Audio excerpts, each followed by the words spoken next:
कई सारे बंदर थे, एक पेड़ की डाल पे बैठे हुए थे।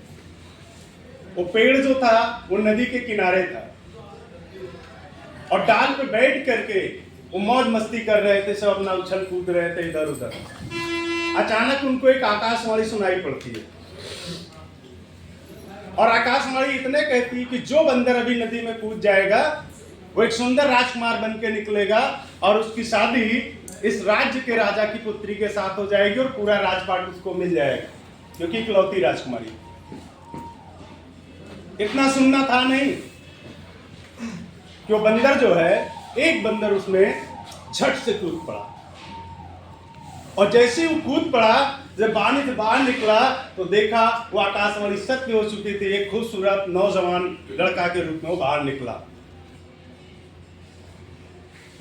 उधर से राजकुमारी शाही स्नान करने के लिए जा रही थी, उनकी निगाह उस लड़के पे पड़ी। लड़का इतना खूबसूरत था कि उन्होंने डिसाइड कर लिया कि मेरा लाइफ पार्टनर यही लड़का बनेगा।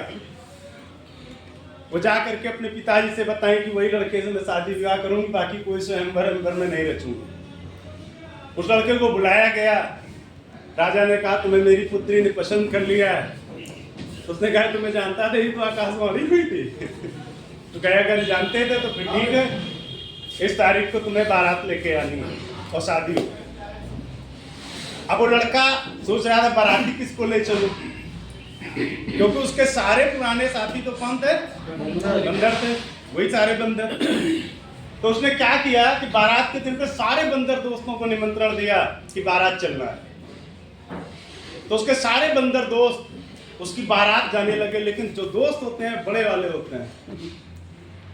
तो उनमें से दोस्त ने पूछा, कहा भाई ये बता, उस दिन मैं भी तुमसी डाली पे बैठा था, तू भी बैठा था, मैं भी बैठा था, वो रमुआ भी बैठा था, सब लोग बैठे थे, तुझे ऐसा क्या सूझा कि तू पानी में कूद गया? जबकि वो आकाशवाणी सुनाई सबको पड़ी थी, लेकिन तुझे ऐसा क्या सूझा कि तू पानी में कूद गया? तो उसने कहा अरे मूर्ख, जब मुझे आकाशवाणी सुनाई पड़ी तो मैंने सिर्फ इतना सोचा कि अगर पानी में कूदने से मैं राजकुमार बन के निकल सकता हूं और मेरी शादी यहाँ हो सकती है और मैं राजा बन सकता हूं, तो पानी में कूदने में कोई दिक्कत नहीं है। अगर उसकी आकाशवाणी गलत हो जाती तो ज्यादा से ज्यादा मैं पहले जैसा था बंदर ही रह जाता, और अगर आकाशवाणी सत्य हो गई तो राजा बन जाता। देखो आकाशवाणी सत्य हो गई, मैं राजा बन गया, और तुमने उस आकाशवाणी पे विश्वास नहीं किया, इसलिए तुम वही के वही रह गए। सेम टू सेम इस हॉल के अंदर बहुत सारे लोग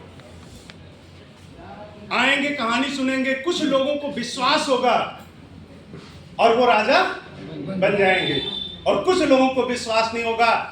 आज से 5 साल बाद भी मैं उनसे मिलूंगा तो वही पुराना काम कर रहे होंगे। मैं डियर फ्रेंड, आज से 6 साल पहले मैंने कई लोगों को ये प्लान बताया, कई लोगों को सुना सबने, लेकिन कुछ लोगों ने विश्वास किया, और उनमें से वो दोनों के दोनों लोग आज राजा बन चुके हैं। तो मिलना चाहेंगे ऐसे राजा और राजकुमार से? Yes sir. तो मैं स्वागत करता हूं एक शानदार पर्सनालिटी, और इस महीने अब तक का रिकॉर्ड ब्रेक बिजनेस करके सिर्फ और सिर्फ 2,22,500 रुपए का मैचिंग करके एक इतिहास ब्रेक कर दिया मिस्टर संदीप मौर्य जी ने। अब तक की हिस्ट्री का सबसे बड़ा बिजनेस। प्लीज जोरदार तालियां